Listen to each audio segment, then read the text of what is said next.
It was a crisp fall evening in Charleston, South Carolina, the kind where the air carries a bite, but the sky remains a rich indigo, stars blinking awake one by one. Sergeant Marcus Cole, a decorated officer of the U.S. Air Force, had just clocked out a 14-hour shift assisting with base security operations after a heightened alert.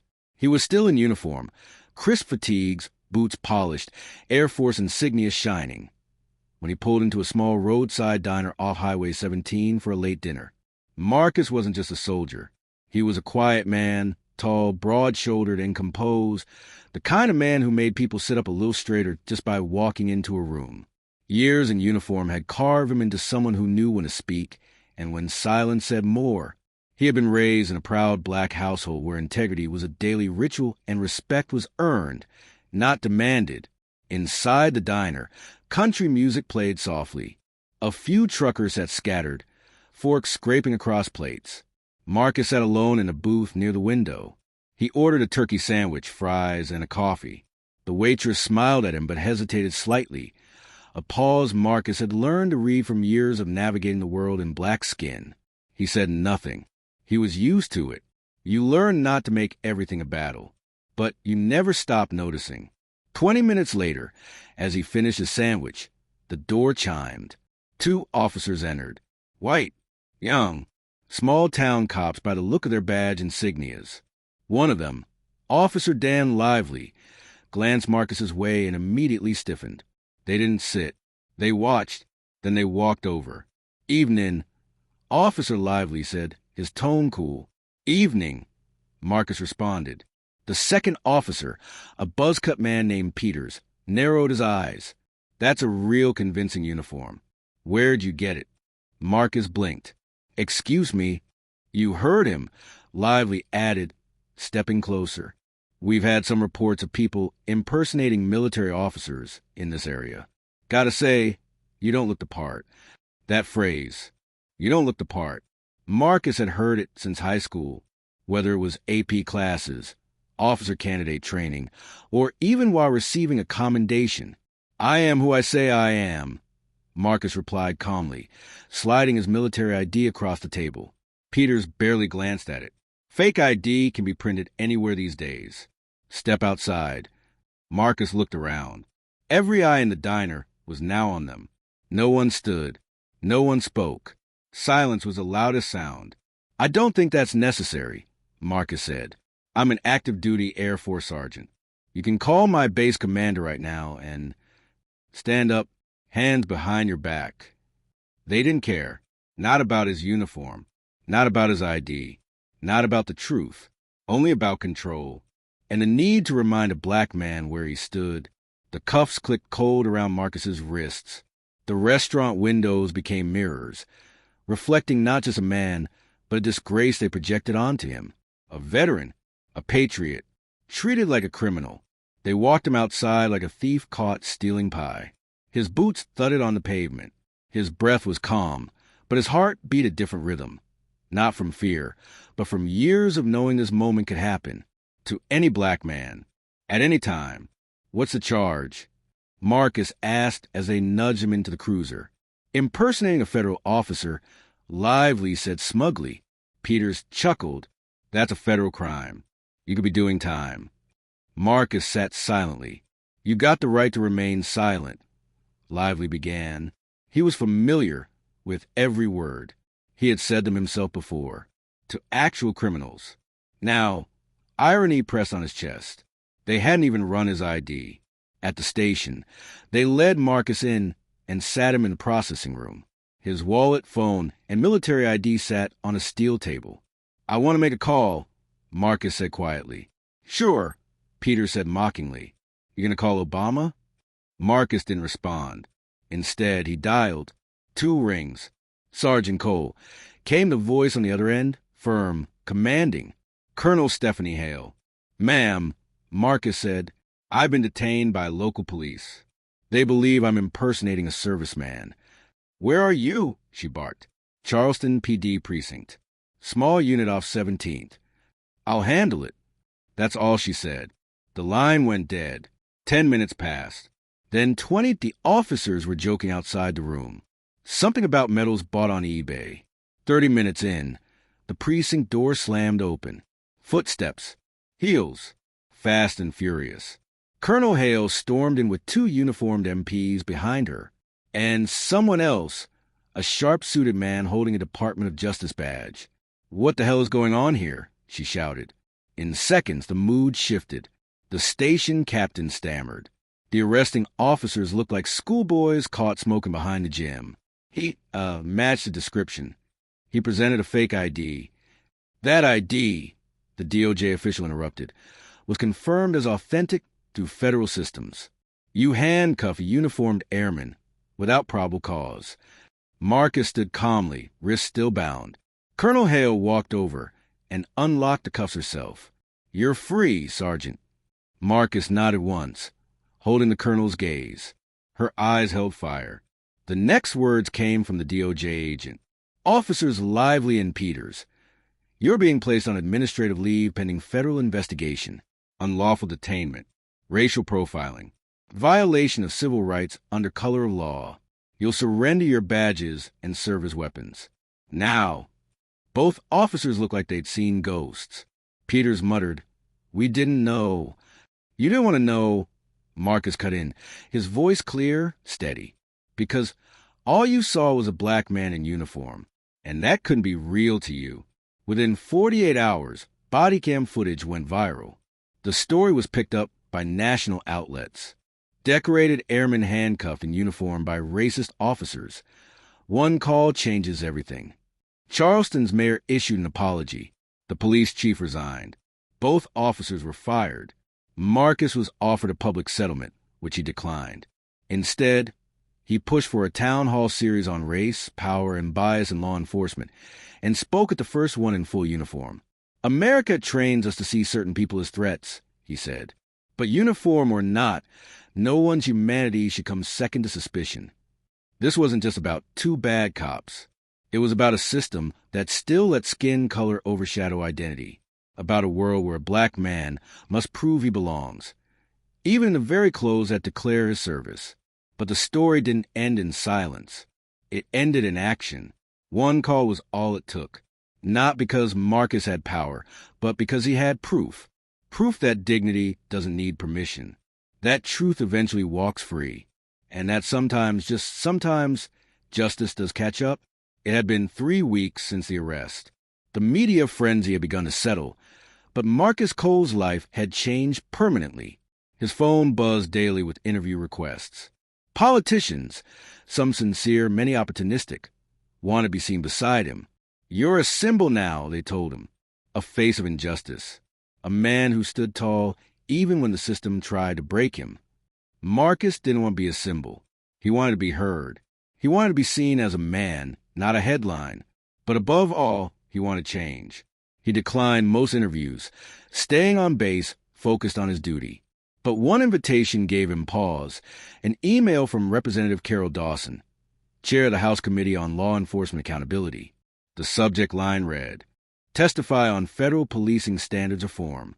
The words were simple. The weight behind them was not.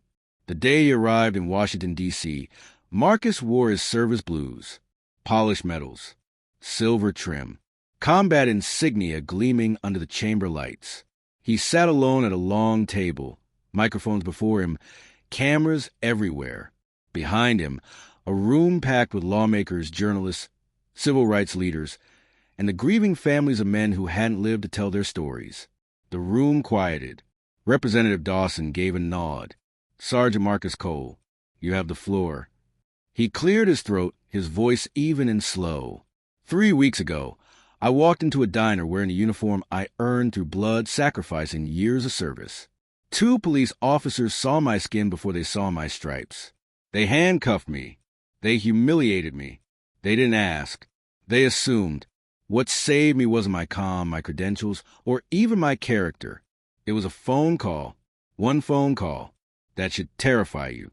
Silence swept the chamber.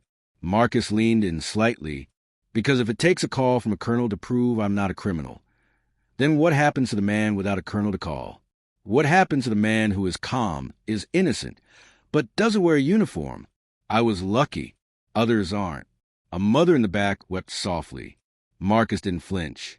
We do not need more apologies. We need reform. We need accountability written in law, not just carved into tombstones. And we need it now. The questions that followed were mixed. Some senators praised his bravery. Others tried to poke holes, questioning if perhaps the officers were simply following protocol. Marcus answered calmly, factually, refusing to perform his pain for applause. At one point, a particularly condescending senator asked, "Sergeant Cole, would you say race is always a factor in law enforcement?" Marcus looked the man dead in the eye. "No, sir, but in America, being black means it's always a possibility." The clip of Marcus testifying aired on every major network. Social media lit up with hashtags. Hashtag one called too late. Hashtag justice for Marcus. Hashtag dignity in uniform. But Marcus didn't stop at speeches. He co-founded a national organization, Uniformity, a nonprofit focused on bridging the divide between communities of color and law enforcement through accountability training, federal oversight proposals, and public education. He turned his trauma into testimony, his testimony into action, and his action into a movement. Months later, he returned to Charleston to speak at a community reconciliation event. The same diner where it all began was now under new ownership. A mural covered the wall outside, painted by a local black artist. It showed Marcus, in uniform, unlocking the handcuffs of a faceless man. Beneath it, words read, "See the soul, not the skin." Marcus stood in front of it as children gathered, asking questions. They didn't want photos. They wanted stories. One child asked, "Were you scared?" Marcus paused, kneeling. "Yes, but I knew who I was. And I knew the truth. That's what got me through." Weeks later, Marcus received an envelope. No return address. No sender name. Inside was a handwritten note. "Sergeant Cole, I was wrong. I thought I was protecting people. But all I protected was my prejudice. I watched your hearing. I saw the man, not just a uniform. I resigned. I've enrolled in a program to become better. I hope someday I can earn the right to look you in the eye again." Dan Lively. Marcus folded the letter and stared out his window. He didn't feel vindicated. He felt human. And that was enough. Not every story ends with handcuffs being removed or careers ending in disgrace. Many black men in America never get to explain their side. But Marcus Cole's story is a rare one, not because it's exceptional, but because it was heard. It reminds us that identity is more than perception, that justice should be more than reaction, and that sometimes the uniform you wear matters less than the skin beneath it, for better or worse. But the fight doesn't stop at one phone call. It starts with all of us listening when the call comes in. 3 months after congressional hearing, Sergeant Marcus Cole sat in his Washington, D.C. office overlooking the city, not as a soldier this time, but as a founder of Uniformity, his newly launched nonprofit. What started as a symbolic gesture had turned into something concrete. He had partnered with data scientists, civil rights attorneys, and former officers of integrity. Their mission: identify patterns of racial profiling using public complaints, body cam analysis, and AI-assisted Crime Stop data. One rainy afternoon, his data team flagged something disturbing. Charleston, again, a cluster of traffic stops. Black drivers, same officers, all undocumented in official reports, but captured in civilian recordings and local complaints. Among the names, one stood out: Peters. Yes, that Peters. The same officer who had once cuffed Marcus in the diner parking lot, and who, despite being fired, had quietly resurfaced at a private policing contractor that had a shadowy contract with the city for crowd control operations. They weren't just local anymore. They were privatized, unregulated, untouchable. "I need to go back," Marcus said at a board meeting. His team objected. "You're too visible. They'll know." But Marcus had already made up his mind.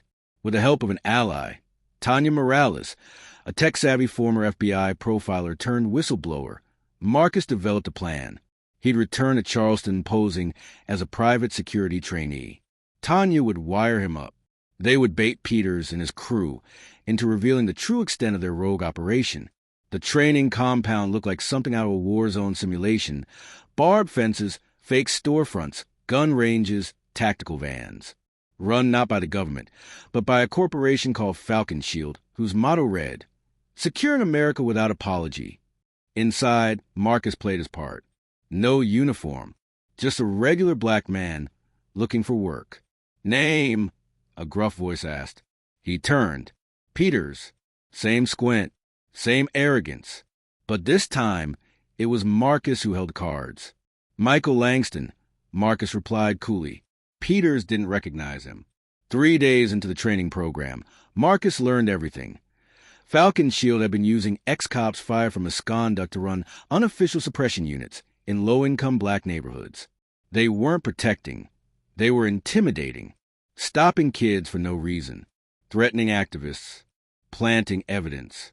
And they were doing it all off the books, funded quietly by city budgets labeled as infrastructure resilience. It was systemic, and it was criminal. On day 5, Peters cornered Marcus after a mock exercise. "You know, you move like you've had real training," he said. Marcus smiled faintly. "Maybe I have." Something flickered in Peters' eyes. Recognition? Maybe. "I cuffed a guy once," Peters said suddenly, almost reminiscing. "Black guy. Said he was military. Turned out he was. Cost me my badge. But here I am, still standing." Marcus looked him in the eye. "You ever wonder if you deserve to lose it?" Peters' jaw tightened. "People like you never learn your place." Marcus's voice turned cold. "People like me made a place. And now we're coming for yours." He tapped a small button inside his shirt pocket, signaling Tanya. The audio was captured, the confession recorded, the trap sprung. Within 24 hours, Falcon Shield's files were leaked to the media. Hundreds of hours of footage, dozens of wrongful arrests, internal emails laced with racist rhetoric. It was a scandal on a national level. Congress launched an emergency inquiry. Cities that had signed with Falcon Shield terminated their contracts overnight. Peters and 7 other officers were arrested under federal RICO statutes for conspiracy to violate civil rights. And Marcus? He was once again at the center of the storm. But this time, no cuffs. No doubt. Only truth. 1 week later, Marcus received a call from the White House. The president wanted to meet him. Inside the Oval Office, Marcus stood. No medals, no uniform, just a man. "You've done what most never dare," the president said. "We want you to head the new task force on police reform." Marcus paused, thought of every face he'd seen, every name on a headstone. "I accept," he said, "but only if we don't just change policies, we change people." The president nodded. "Agreed." Some think justice is a finish line, but Marcus Cole knew better. Justice is a staircase, climbed slowly, breathlessly, one truth at a time. He had been handcuffed, mocked, humiliated, but he had stood up, spoken out, and fought back, not with rage, but with reason, not with vengeance, but with vision, because the system only wins when the story ends. And Marcus? He was just getting started.